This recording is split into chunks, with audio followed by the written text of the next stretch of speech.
semua sekali kita buat pendokumentasian. Kenapa penting pendokumentasian ni? Pendokumentasian ni membuktikan bahawa kita yang hasilkan produk tu. Okey?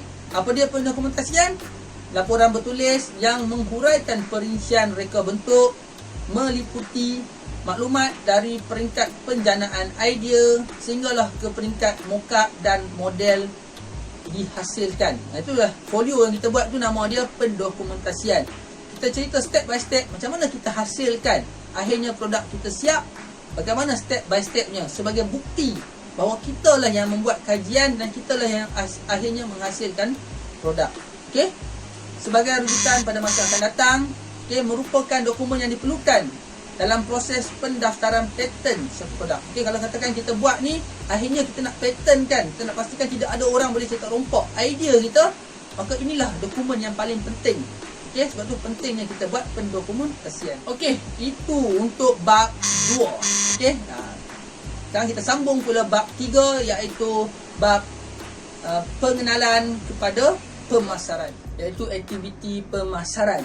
Okey, ada berapa aktiviti? Kat sini kita tengok sini ada 7, iaitu bermula dengan pengeluar, kepada pergudangan, kepada pengangkutan, kepada promosi, kepada perniagaan, kepada pengguna organisasi ataupun terus kepada pengguna akhir.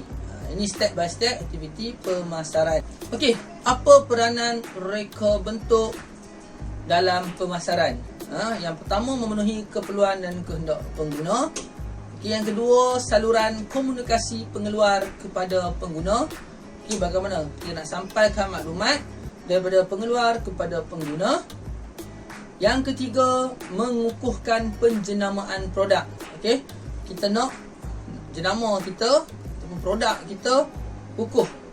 Okey, kalaulah kita guna design ataupun reka bentuk yang terlalu old school ataupun terlalu lama, ataupun biasa, nampak tak menarik, okey, maka menjejaskan image kita punya jenama. Kemudian kita tengok kaedah reka bentuk pengiklanan. Apa yang kita perlu sampaikan dalam iklan kita. Okey, yang pertama, mesti ada matlamat produk. Untuk apa? Tak sebenarnya kita masuk ke 6 ni, tapi kita dapat idea, ada 7 ada 7 kaedah. Kita boleh pilih sebaik, lagi banyak lagi bagus. Yang pertama, matlamat produk. Dengan jelas kita nyatakan produk kita ni untuk apa. Yang kedua, penyampaian fakta. Okey, apa produk kita boleh buat, boleh hasilkan, boleh beri kepada pengguna. Yang ketiga, kita mungkin boleh buat dalam bentuk demonstrasi, tunjuk kaedah ataupun tunjuk cara penggunaan dalam kita punya iklan. Yang keempat, perbandingan. Okey, perbandingan. Contoh, apa penambahbaikan yang kita buat dengan produk sedia ada. Okey, tunjuk apa beza kita dengan produk yang dah ada di luar. Kemudian kiasan ataupun ibarat. Kita buat contoh dalam iklan, iklan aircon. Okey, kita buat satu poster ataupun iklan, kita tunjuk beza. Seperti kita berada di padang pasir, tapi selepas menggunakan aircon tu kita berasa seperti berada di kutub utara. Itu contoh ibarat ataupun perbandingan, idea yang kita boleh guna untuk iklan. Dia kenyataan yang merangsang. Okay, bila orang tengok saja, orang berminat untuk beli ataupun untuk tengok lagi kita punya iklan tu. Okey, kenyataan yang merangsang. Contoh kalau dulu, kalau ingat iklan KFC, sedap sehingga menjilat jari. Okey, kenyataan yang merangsang. Okey, gambar pegun. Okey, gambar biasa, tapi gambar tu memberi makna ataupun memberi satu tarikan untuk kita tengok iklan tu.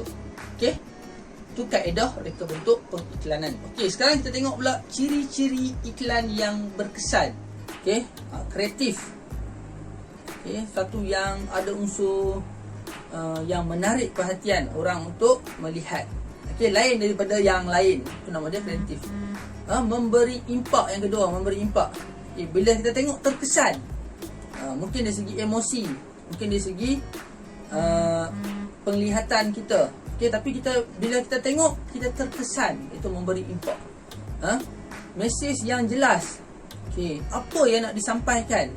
Jadi kalau orang tu memang betul, contoh macam kasut tadi, kalau kita nak jual alat pengilap kasut tadi, orang tu memang dia nak beli alat pengilap kasut dan dia tengok saja poster tu jelas kata ini adalah alat untuk mengilap kasut, maka dia akan terus beli ataupun terus dapatkan lebih maklumat yang lebih lanjut. Okey, iklan yang ketiga, maklumat yang tepat. Okey, saiz, kegunaan, berat, kandungan yang ada, material yang digunakan. Okey, boleh kita letakkan dalam iklan kita. Mudah diingati. Okey, kita tengok je terus kita boleh ingat. Contoh iklan-iklan, atau iklan yang bukan iklan yang statik, iklan yang dinamik ni. Contoh yang diberi iklan Oreo. Okey, putar, jilat, celup. Okey, mudah kita ingat. Sekarang ni dia pun dah tak banyak keluarkan iklan sebab orang dah kenal dah Oreo dengan rasa yang sedap. Okey, unsur unik dan tersendiri. Yang ni yang lain daripada yang lain, supaya orang kenal kita. Selepas ni bila kita sebut saja, orang kenal lah. Sebut saja benda ni, orang kenal lah. Banyak sebenarnya yang kita tengok pereka bentuk ataupun designer, okey, yang hebat-hebat ni dia menghasilkan, ataupun jenama-jenama yang terkenal ni menghasilkan suatu iklan yang unik dan tersendiri supaya orang sentiasa ingat. Okey, itu sahaja perkongsian ulang kaji kita untuk tingkatan 3 RBT, reka bentuk dan teknologi. Cikgu harap perkongsian ini memberi manfaat kepada yang menonton, belajar-belajar yang menonton, dan boleh digunakan untuk membuat ulang kaji peperiksaan akhir tahun tingkatan 3. Okey, ataupun peperiksaan pentaksiran tingkatan 3 PT3. Jadi jangan lupa untuk kongsikan dengan rakan-rakan tingkatan 3 yang lain, supaya mereka sama-sama boleh sebenarnya lebih mudah kita belajar menggunakan video berbanding kita membaca buku. Cuma agak terhad. Okay, jadi untuk lebih lanjut tetap juga kita kena rujuk pada buku, rujuk pada guru. Akhir kata, okay, jangan lupa like, share dan subscribe channel Cikgu Muqtasim RTU. Sekian, terima kasih. Assalamualaikum.